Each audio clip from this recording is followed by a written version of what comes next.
Yo, what's going on? Mike from Mike Talk Sports. Magomed Ankalaev makes his UFC return at UFC 294 in October versus Johnny Walker of all people. Let's dive into this fight, have a technical breakdown of this fight. I'm going to give you my prediction, and let me tell you guys why this fight is significantly closer than you think. So we, of course, have not seen Magomed Ankalaev since that draw against Jan Blachowicz on December 10th, 2022. So it'll be almost about a year since he has fought in the octagon. But of course, before that fight, he was on an incredible 9-fight win streak, beating the likes of Ian Cutelaba, Nikita Krylov, Volkan Ozdemir, Thiago Santos, and Anthony Smith, just to name a few. Whereas with Johnny Walker, he of course has had a very up and down career, but it seems as though he has found a very comfortable spot at the 205 division as he's on a very nice 3-fight win streak. Of course, that last fight came against Anthony Smith, absolutely battered the legs of Anthony Smith in that fight. Then you look at Magomed Ankalaev, of course, and his legs were absolutely battered in the last fight. So on paper already looks like a very intriguing matchup on the feet. Of course, he beat Paul Craig in a very impressive fashion, a guy that Magomed Ankalaev actually lost to, and then of course he also beat Ian Cutelaba. Johnny Walker is about 6'5" with that nice 82-inch wingspan. He primarily operates out of orthodox, but of course he is good at switching stances. Whereas for Magomed Ankalaev, he is 6'3" with a 75-inch reach, and he is also very good at switching stances. Now he primarily is a southpaw fighter, but he really is not afraid to switch to orthodox. He is one of the better UFC fighters at defense from his other stance. He's very defensively sound from orthodox, even though he primarily is a southpaw fighter. Getting into the technical breakdown of this fight, so Magomed Ankalaev, of course, the number one hole in his game right now is he does not defend leg kicks well. And with Johnny Walker, not only does he throw really nice leg kicks from that rear leg, he has very snappy calf kicks. They're very hard to predict. I would argue his leg kicks really have the same amount of snappiness,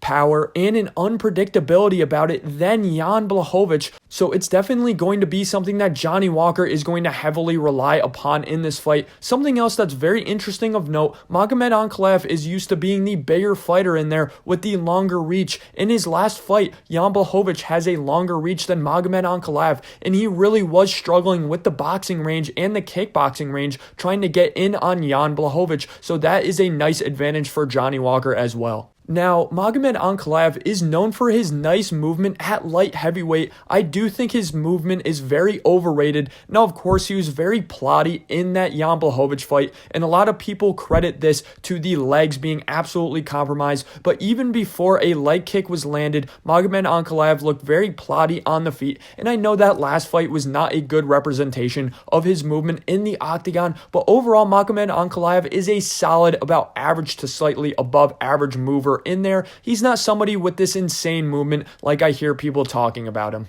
And then same can be said about Johnny Walker as well. He's really touted to have some of the best movement in the 205 division. And while I don't necessarily disagree with this, I don't think it is a significant strength of his. In my opinion, these guys' movements will really cancel out each other. They're very similar in that sense. Something that is a big hole in Magomed Ankalaev's game as well, especially when he's in that southpaw, he's very heavy on that right leg, which really causes an opening for that leg kick. Now, on the feet, Magomed Ankalaev isn't the most active guy. He's not going to throw a million strikes out there, but his strikes are very effective. The first strike he really goes to is that teep to the body, those leg kicks to the body. They are very effective, they're very snappy, and they're very good at range finding his opponent. Now, from those teeps to the body, he's going to set up the hooks to the head. Those are really his favorite strikes. He has very nice, fundamentally sound offensive boxing. He's not going to throw out a lot of straights. He's not going to throw out a lot of jabs, but when he does, they certainly do land.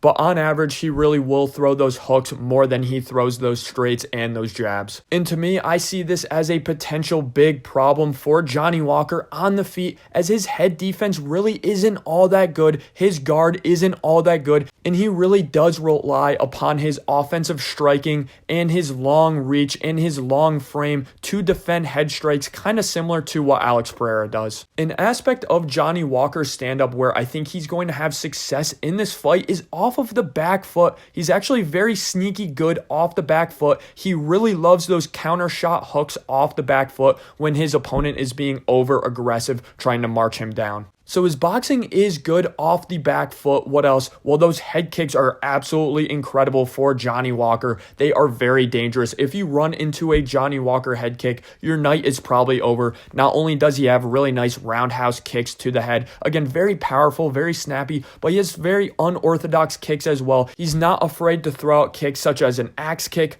a spinning heel kick, and of course, he will throw in that front kick as well. Now, where I start to tell myself Magomed Ankalaev is going to win this fight is, of course, in the grappling sequences. Now, Johnny Walker, of course, has very underrated, very dangerous jiu-jitsu. The thing is, his takedown defense really is not good. It's a poor spot for him. We saw Anthony Smith was able to take him down, and Magomed Ankalaev has very good blast double legs. He's very good at chaining together takedowns from the clinch. I believe he can take him down from the clinch as well. And from the ground, I actually really like Magomed Ankalaev's transitions as well. He does a really nice job getting the side control. He loves taking the back as well, and he has very good transitions to get to the back. He has very solid ground and pound to match up with that nice transition game. And of course, he is dangerous in terms of the submissions as well. Now, Johnny Walker is active in terms of his grappling defense. He's a guy who's going to repeatedly hit you on the head if you are in the clinch and trying to get a takedown. That's kind of how he knocked out Paul Craig. He's going to repeatedly hit you with elbows off of his guard.